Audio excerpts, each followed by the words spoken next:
अस्सलाम वालेकुम कैप्रिकॉन्स, मैं हारिस अज़मी प्रोफेशनल एस्ट्रोलॉजर आपकी खिदमत में हाजिर हूँ। इस हफ्ते की कैलकुलेशंस लेकर एस्ट्रोलॉजिकली जो एस्पेक्ट्स पिछले हफ्ते चल रहे थे, जो स्टार पोजीशन पिछले हफ्ते थी, आलमोस्ट वही स्टार पोजीशन इस हफ्ते भी कैरी करेगी।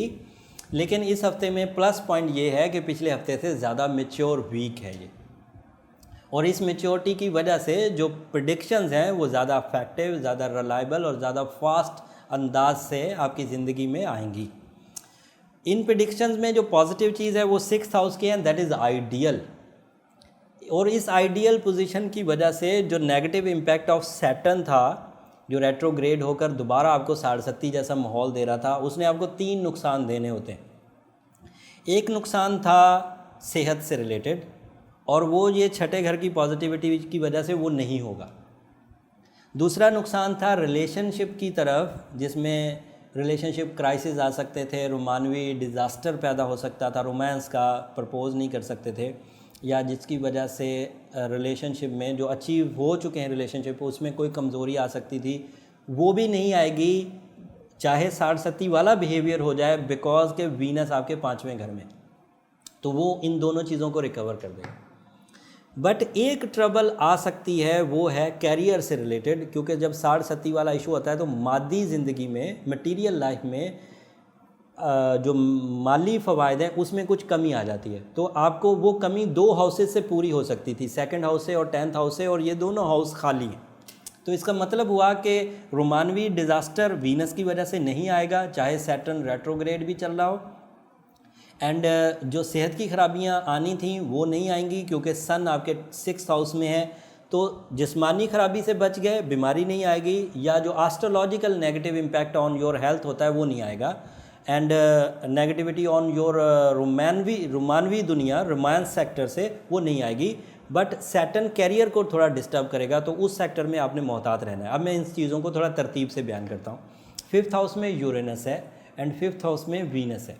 वीनस अपनी 2 जगह पर आइडियल होता है, और उनमें से एक जगह 5वां घर है, और 5वें घर में रोमांस, 5वां घर होता ही रोमांस का है, लव सेक्टर का, प्लेजर्स का, सैरो सियाहत का, एंड पोलाइट नेचर का, अफेक्टिविटी ऑफ योर वर्ड्स, आपकी जो ज़िंदगी में अल्फाज की ताकत है वो 5वें घर से पैदा होती है, और उस वक्त बहुत हो जाती है जब वीनस वहाँ पर हो। मुआहदे साइन होने के लिए भी 5वें घर को ही डिस्कस किया जाता है, एंड औलाद के होने के लिए जो जरखेज़ी चाहिए होती है वो भी 5th हाउस से ही मुयसर आती है, और उधर यूरेनस एंड वीनस दोनों इकट्ठे हैं एंड पॉजिटिव मोस्ट हैं। इसकी वजह से शादी करना, प्रपोज करना, कमिटमेंट करना, या कम से कम अपने मेरिट्स बना लेना कि मुझे किस लेवल के कंपेनियन चाहिए, किस लेवल की कंपेनियन चाहिए, दोनों पॉसिबिलिटी 5वें घर से बनेगी, और ये इस वक्त आपके लिए positive. And Uranus is also there, और इसकी वजह से क्या होगा कि आपके पास चॉइसेस होंगी, एक से ज़्यादा मौके किसी को प्रपोज करने के, या एक से ज़्यादा चॉइसेस कि आप किसकी तरफ जाना है। फिर आपका दिल हो जिसकी तरफ जाने का, शरीयत आपको इजाज़त देती है, आप अपनी पसंद से शादी करें, आप अपनी पसंद या अपने मेरिट्स क्रिएट कर सकें और उसमें अचीवमेंट्स। एंड इस दौरान आपका मूड बड़ा अच्छा रहेगा, वीनस की वजह से मूड भी बड़ा अच्छा होता है।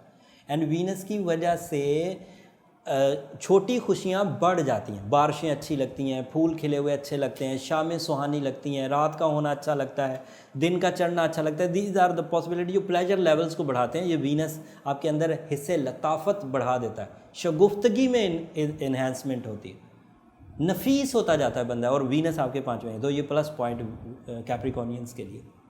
दूसरा प्लस पॉइंट छठे घर का था, सूरज वहाँ पर होना।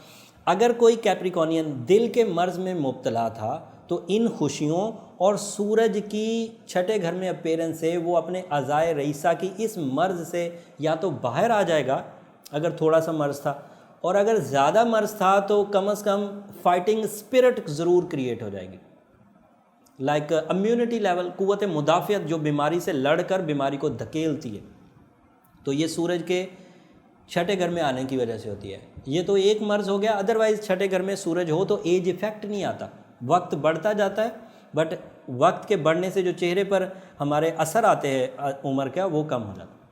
एंड सूरज के इसी हाउस में होने की वजह से इंसान फोकस होता है, मेच्योर होता है। जो बच्चे अभी अपने सन बलूगत में आ रहे हैं वो ज़्यादा मैच्योरिटी से, ज़्यादा फर्मा बरदारी से, ज़्यादा फ़र्ज शनासी से, ज़्यादा एहसास से आगे बढ़ेंगे। जो बच्चे इस सीज़न में पैदा होंगे वो उनके लिए भी ये सूरज बहुत पॉजिटिव होगा। कैप्रिकॉर्न तो नहीं होंगे, जारी बात है इस सीज़न में। एंड मरकरी की पोजीशन इस एरिया में आपको ज़्यादा जीनियस बनाएगी, ज़्यादा बारीक बनाएगी, ज़्यादा बारीक बीन बनाएगी और ज़्यादा स्पिरिचुअल बनाएगी। आप अपनी रूह की राज जानने के लिए या ज़िंदगी के राज जानने के लिए ज़्यादा कोशिशें करेंगे। This is a possible thing for the Capricornians. Negativity क्या है? जुपिटर तो 12वें घर में रेट्रोग्रेड हुआ है, वो तो पॉजिटिव है, क्योंकि 12वें घर में रेट्रोग्रेड हो तो वो 11वें घर के रिजल्ट्स देता है। 11वें घर के रिजल्ट्स का मतलब है छक्का लगना, दोस्तों की तरफ से फ़ायदा होना, आपकी ज़ात से दोस्तों को फ़ायदा होना, ये सब पॉसिबिलिटीज़ हैं। तो जुपिटर तो ओके चल रहा है। बट सैटर्न पहले घर में पॉजिटिव था, रेट्रोग्रेड होकर वो 12वें घर में चला गया और उसकी 12वें घर की जो एफिशिएंसी है वो 60-70 वाली है। और उस 60-70 के 3 नेगेटिव इम्पैक्ट थे, मैंने गिनवा दिए। एक सेहत को जाना था, एक रिलेशनशिप को जाना था, एक कैरियर को जाना था। सेहत वाला नेगेटिव इम्पैक्ट सूरज ने कवर कर दिया, रिलेशनशिप वाला नेगेटिव इम्पैक्ट वीनस ने कवर कर दिया। जो कैरियर वाला नेगेटिव इम्पैक्ट था उसको कवर करने के लिए रेमेडी ये है कि your birth stone is garnet, but garnet आपके लिए एप्लीकेबल नहीं होगा, बहुत स्लो केमिस्ट्री है, इतनी सीवियर सिचुएशन को गार्नेट रिकवर नहीं करेगा। उसकी रिप्लेसमेंट में रूबी पहनी है। जो कोई अफोर्ड कर सकते हैं तो वो फाइन क्वालिटी रूबी पहने। 40 साल तक की एज वाले 8 कैरेट पहने, 40 साल से ज़्यादा है तो 9 कैरेट की तरफ चले जाइए, और जो 25 साल से कम है वो 7 कैरेट पहन सकते हैं, या अगर वो भी 8 पहने तो उसमें कोई मजाका नहीं, ये फ्रेंडली स्टोन है। एंड इस सिचुएशन को मजहबी तौर पर रिकवर करने के लिए अगर सूरह यासीन की सेकंड लास्ट आयत 26 टाइम्स पढ़ी जाए तो साल का सबसे स्पिरिचुअल टाइम अभी 20वें रोज़े से शुरू हो जाएगा, ताक रातों की शक्ल में, उसमें ज़रूर परफॉर्म करिए। अगर रूहानी अंदाज से फ़ायदा होना है तो ये मैक्सिमम टाइम है। इसके बाद इतना स्पिरिचुअल टाइम, इतने रब की रहमत के दर खुले हुए, रब के तो रहमत हर ही वक्त मौजूद है, लेकिन जो उसके वादे हैं कि आखिरी अशरा जहन्नम से खुलासी का है, आखिरी अशरे में एक ऐसी रात है जो 1000 रातों से बेहतर है, ये उसके वादे हैं। अगर इन वादों पर एतमाद और बिलीव किया जाए और परफॉर्म किया जाए तो मैं आपको यकीन दिलाता हूँ कि आप इस क्राइसिस से बाहर आ जाएंगे। और इन क्राइसिस से वैसे भी आपने 12 अगस्त को बाहर आ जाना है, लेकिन अगस्त तक वेट करने की ज़रूरत क्या है? ये 4-5 रातें हैं, अगर इसी में परफॉर्म कर लिया जाए तो रिकवरी हो जाएगी। उम्मीद करता हूँ ये इन्फॉर्मेशन आपके बड़े काम आएगी और आप अपनी ज़िंदगी के अच्छे डिसीजंस ले सकेंगे, अपने फ़ायदे ग्रैब कर सकेंगे और अपने नुकसानात से बच सकेंगे। जब आप अपनी ज़िंदगी में इस नॉलेज से ज़रा सा भी फ़ायदा हासिल करें या ज़रा से भी नुकसान से बचें तो मुझे अपनी दुआओं में ज़रूर याद रखिएगा। जाते जाते चैनल को ज़रूर सब्सक्राइब कर दीजिए। अगले हफ्ते तक के लिए इजाज़त दीजिए। अगला हफ्ता जो है वो 2 जून से शुरू होकर 6 जून तक चलेगा और उसी हफ्ते में ईद आ जाएगी, तो उस हफ्ते 2 सोलर इवेंट्स भी हैं एंड ईद की मुबारकबाद तो आपको देनी है। अगले हफ्ते की वीडियो जो है वो इन्फॉर्मेटिव भी होने वाली है और उसमें एंटरटेनमेंट भी होगा। अगले हफ्ते तक के लिए इजाज़त दीजिए। अल्लाह हाफ़िज़।